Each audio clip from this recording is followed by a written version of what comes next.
भाई हाँ भाई। हाँ मुश्किल है यार, एक नंबर का देगा, टेंशन मत लो। आप देखें बस।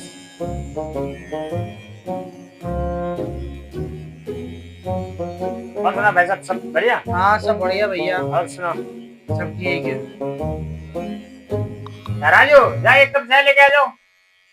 अबे ये चाय मंगा रहे हैं, आज चाय पी के जाएंगे अपन।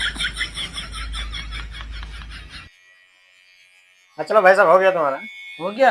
हाँ चलो। कैसे आना हुआ इधर? और भाई साहब मैं तो जरा से जा रहा था, आपकी दुकान मशहूर थी, मैं सोचा आज चेकिंग करवा लें भाई साहब, तो देखिए कैसे चेकिंग करते हैं। हाँ और सुना, बाकी सब काम धंधा बढ़िया? हाँ और बढ़िया एकदम कर रहे हैं आपकी दुआ से। अच्छा अच्छा। हाँ भाई साहब, अभी तो गया नहीं तुम, मतलब अरे भाई साहब आप चाय मंगा रहे हैं, मैं कहा चाय पी के जाए भाई चाय साहब। मंगा रहा था? हाँ।